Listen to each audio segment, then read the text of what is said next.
Hello, it's really great to be here today, so thanks for the invitation, and let's start. Everything as code, test distribution with Kubernetes and Testkube open source. I will show you how to manage your tests, manage your execution environments with the combination of Kubernetes and Testkube. But first, a few words about me. I'm Tomasz Konieczny, I am a test architect and quality consultant, and in general I'm interested in various aspects of quality, but mainly test automation, architecture and infrastructure, and today's presentation will be related to all of these. I'm also a conference speaker.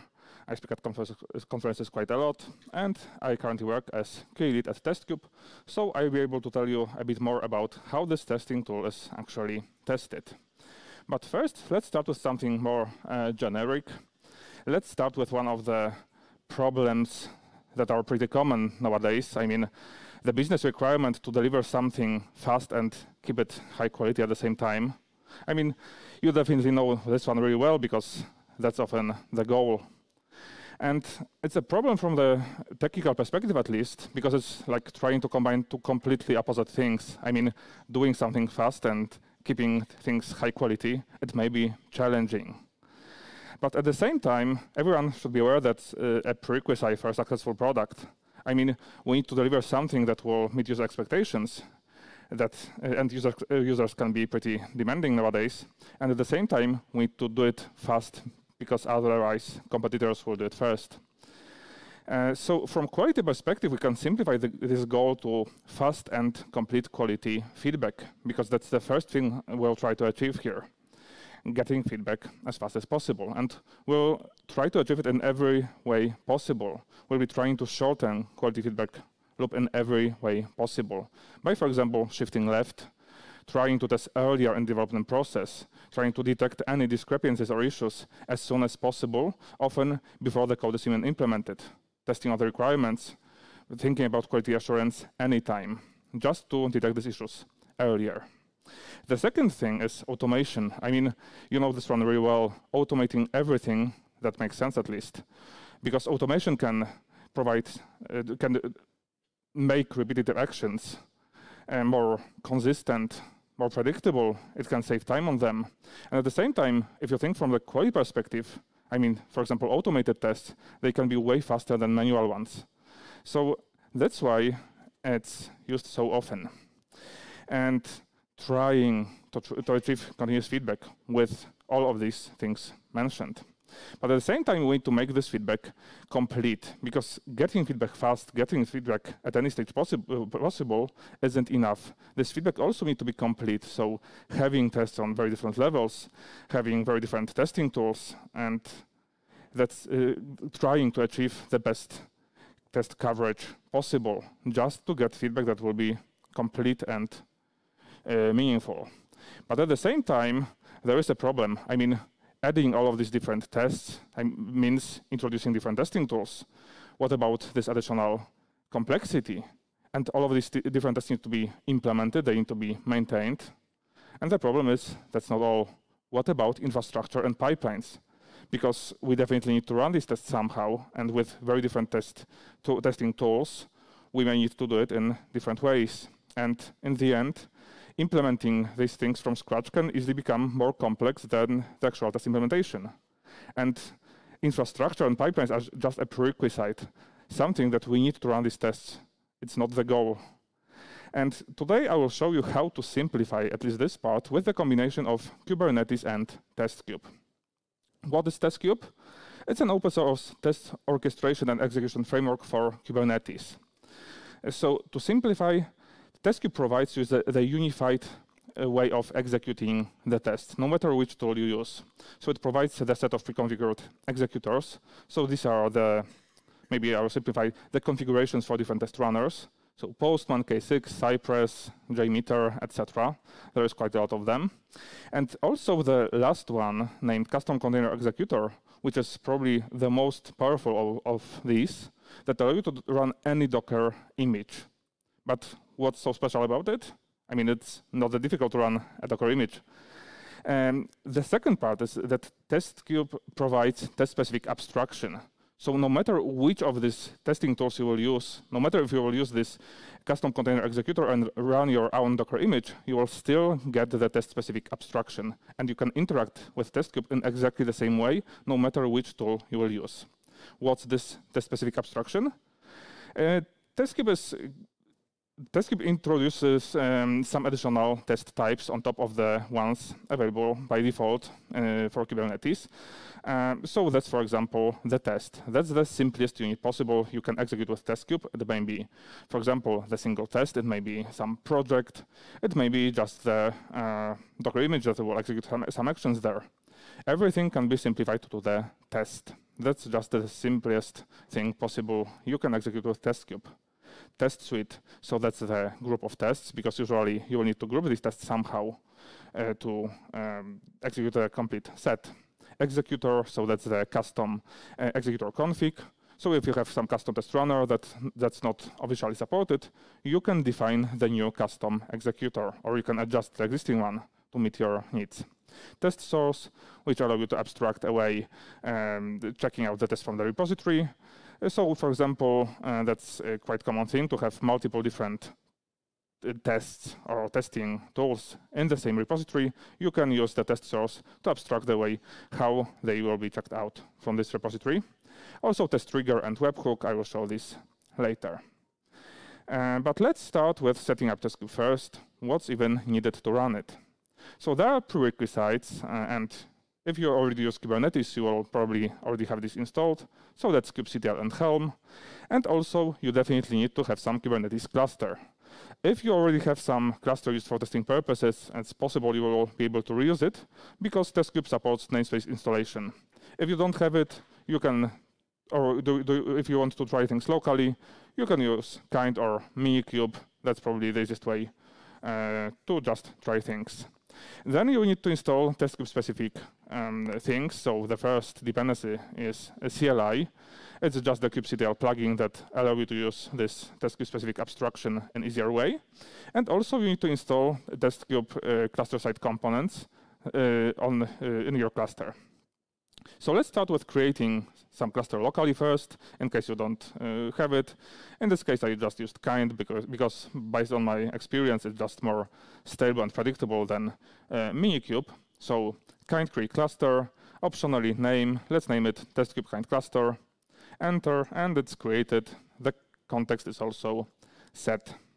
Now it's time to install Testkube cluster-side components. And if you have CLI installed, you can use Testkube install command that will do everything you need. It will make sure the context is right. You just need to confirm it. Optionally, you can also specify the namespace, but by default, it will be namespace Testkube. Alternatively, it's possible to use Helm directly if you prefer this way, but it's easier to use Testkube install. Let's check what's installed there. What are the deployments?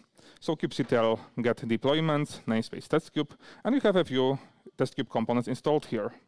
Let's start with Testkube dashboard. That's Testkube's web UI that allows you to manage it, manage your tests, execute them, check the results, and things like that. I will show you it later. There's also Testkube API server.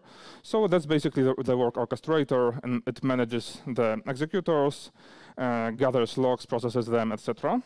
And the last one that's important here is the operator controller manager. So it manages, it watches Testkube custom resources, and then communicates with API server to trigger these. So it's ready. Let's finally run some tests. And the first example will be the K6 test. If you don't know it, that's pretty powerful load testing tool. So we have this test in the repository. It's open source. So if you will go to the Testkube main repo, to the test directory, you will find different tests there. These are the actual tests that are used for testing Testkube. So it's not just an example. That's something that's actually used. And we want to execute it with Testkube, so we need to create it first. And it's possible to create resources with Testkube create command. In this case, we'll create the test. So Testkube create test, and then name, which is mandatory. So let's name it K6 example, because we'll be executing the K6 test. Then the type.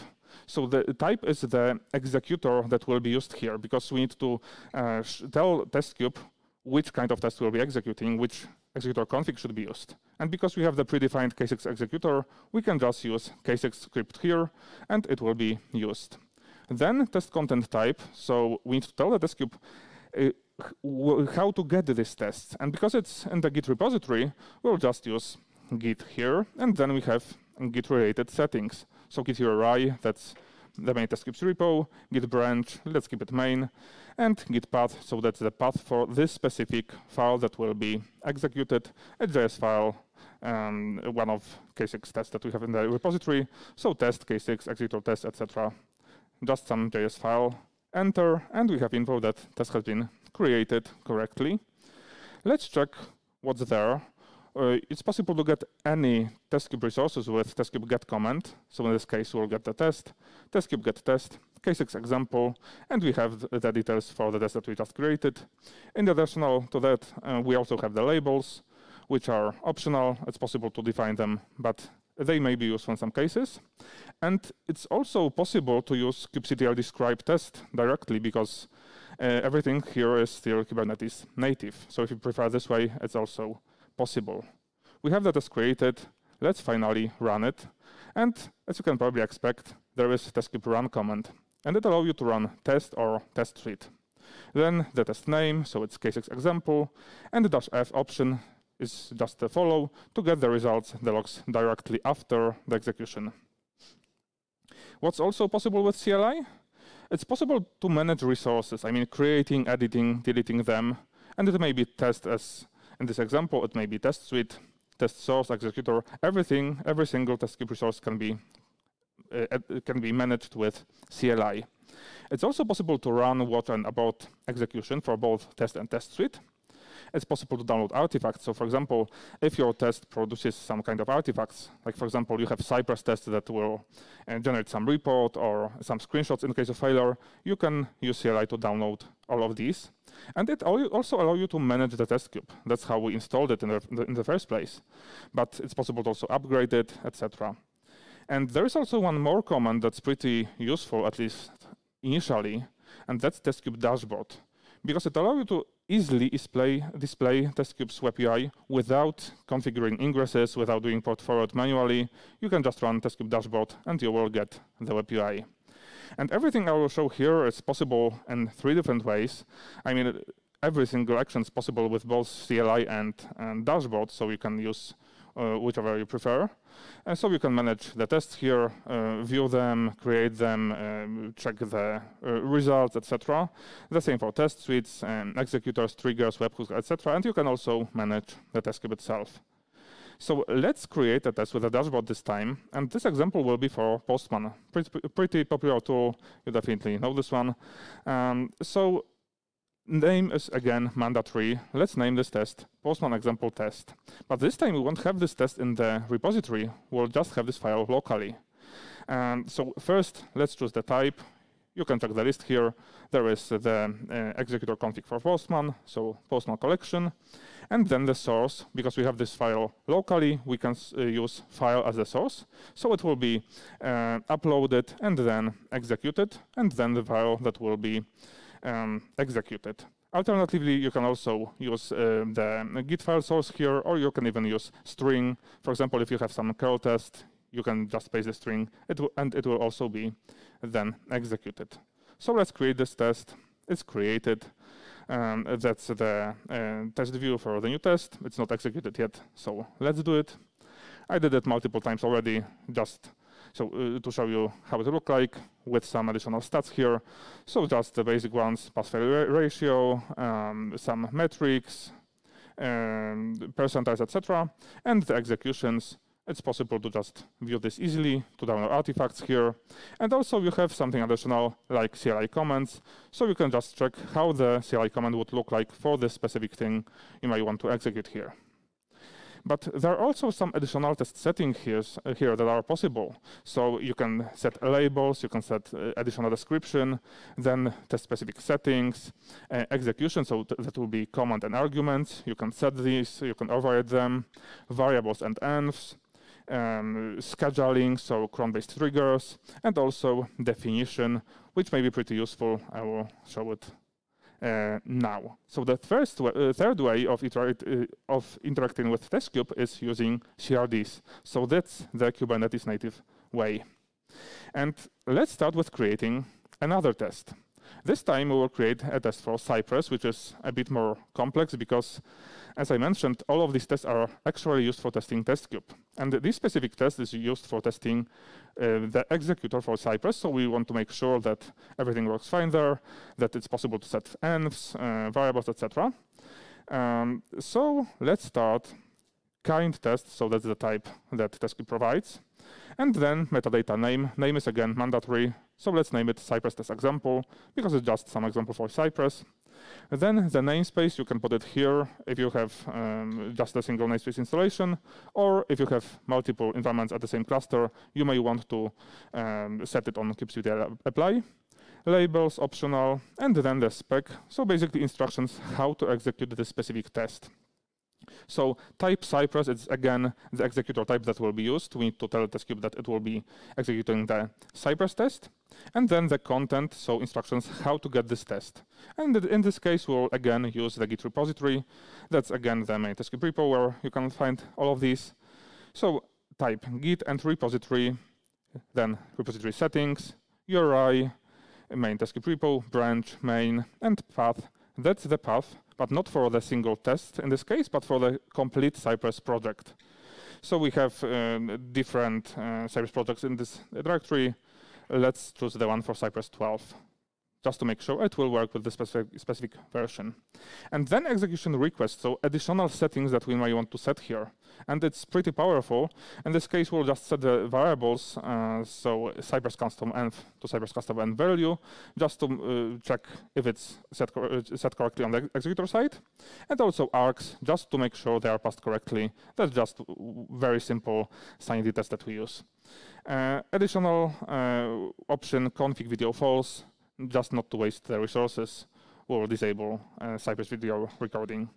And in addition to these, execution requests allow you to override everything that you need. You can customize the job template here and, for example, set resource requests, resource limits, and everything else that may be needed.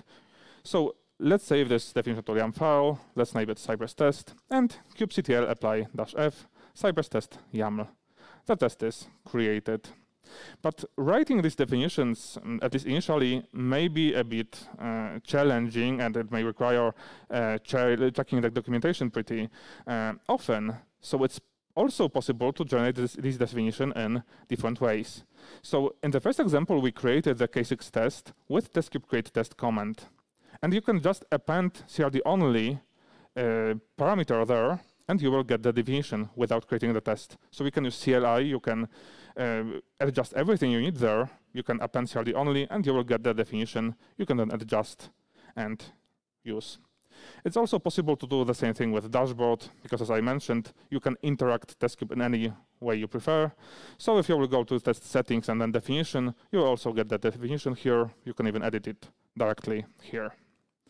But as I mentioned, the custom container executor is the one that's the most powerful because it allows you to execute any Docker image that you may need. So let's assume this Cypress test needs very specific Cypress version to be executed. Let's assume it's 12.7. And we don't have this version predefined. We don't have predefined config for this specific version. So we will define the custom executor. And that's kind executor. And then metadata name, it's again mandatory. Let's name it in some descriptive way so we'll know what it will do. So container executor Cypress 12.7, namespace optional, and then spec, so instructions how to execute things. So first image, Cypress included 12.7. I just used the official Cypress image that includes everything, like browsers, everything that's needed to run this test. Executor type container, because it will be the container executor, and also types, so that's the name of the executor we'll be able to then use for the test. So let's name it container executor Cypress 12.7/test. And in this case, this definition is pretty simple, but you can customize everything you may need here. So command, arguments, I mean, almost everything is possible here. And then we have this definition applied. we can just update our definition for test, and all we need to do is to update spec type and change it to the type we just defined. So container executor Cypress 12.7/test, and we can run this test with this specific executor that we just defined. But you will rarely have just a single test in the project. I mean, it's pretty common to have very different test types, very different tools, and that's what test suites can be used for. It allows you to group tests and execute them as a whole. So there is an additional type that's named kind test suite. And let's run all of the tests that we just created. So K6, Postman, and Cypress. And let's start with metadata name. It's mandatory, as always. Example test suite. Labels optional, and then spec, so instructions how to execute these specific tests. What are specific steps that we want to execute? So spec steps keyword, and we have something like stop on failure. We can decide do we want to stop the execution if specific step fails or if we want to continue it. So we have two steps here, and then we have execute test. And in the first step, we have the K6 example, and then we have the second one where we have execute with two different test steps, because we'll execute Postman and Cypress test in parallel after the first one will be finished. So it's possible to execute the test in any way you may need, both sequentially and in parallel. You can control this whole execution flow with test suites. But what about pipelines? How can we integrate Testkube with existing ones? How can we trigger these tests easily? So there are a few options here. You can run the test manually. That's still a pretty popular option. You can use dashboard or CLI. The test can be cron triggered. It's again a pretty popular option because even if you will have pipelines, you may still want to cron trigger some things. You can integrate Testkube with your existing pipelines. We have, for example, GitHub Action that allow you to do it easily, or you can just use Testkube CLI and do it this way. But the most interesting way, and the one I will show you now, is to use cluster events, to run tests based on cluster events. That's what's possible with test triggers. They allow you to run tests on Kubernetes cluster events when something happens inside the cluster. So let's assume we want to trigger K6 example test that we created before when we'll deploy some service. And just to simplify, it can be just nginx and default namespace. So let's create a trigger for that. Kind, test trigger, and metadata name. Let's make it as descriptive as possible because this can get pretty complicated easily. So trigger K6 example on nginx creation. It should be fine. Spec resource deployment, so that's the resource that will trigger some action. Resource type deployment, resource selector, that's how we select the specific resource that will trigger some action. So name nginx, we'll just choose this service by the name nginx in the default namespace, so that's namespace default. Event created, so if this deployment will be created, and then what will happen? Execution test and action run, so the test will be run. And which test? The one defined by the test selector. So name K6 example and namespace Testkube. So K6 example test in the Testkube namespace will be triggered if we deploy nginx in the default namespace. Let's apply this trigger, kubectl apply -f example trigger YAML, and let's check how it works. Let's create this nginx deployment. kubectl create deployment nginx image nginx, just to keep it as simple as possible. We have the confirmation that the deployment has been created, and that's the exact moment where the Testkube will trigger K6 example test, because some action happened on the cluster side. And that's probably the easiest and the most powerful way to build pipelines and automate at least some easy actions that are predictable. For example, we can use it to trigger things when we deploy new version of our application, or if we update some dependency. all of these can trigger action. And in this example, I just mapped name to name, so a service with name nginx to test name K6 example.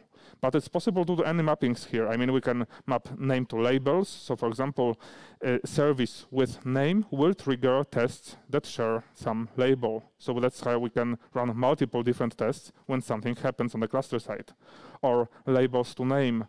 Any resource with specific label can trigger some test, or even labels with labels.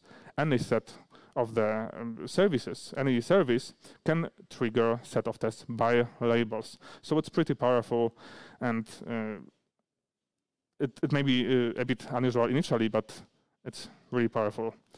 And basically all of these CRDs I showed you, I mean, it's possible to use Testkube in very different ways, but I just prefer to use CRDs because that's the GitOps compatible test management. I mean, I can put specific definitions along with the test in the repository.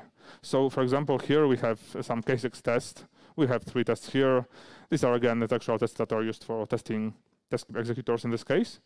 And there is also one more directory named CRD. That's why where I put everything I may need to execute this test. So not only I have the test versions, but I also have the version instructions how to execute. So definitions for test suites, executors, triggers or webhooks, whatever I need in a specific case.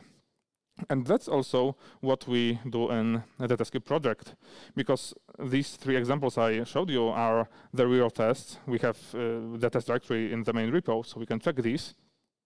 And you will find very different directories there. I mean, artillery, curl, Cypress, Gradle, etc.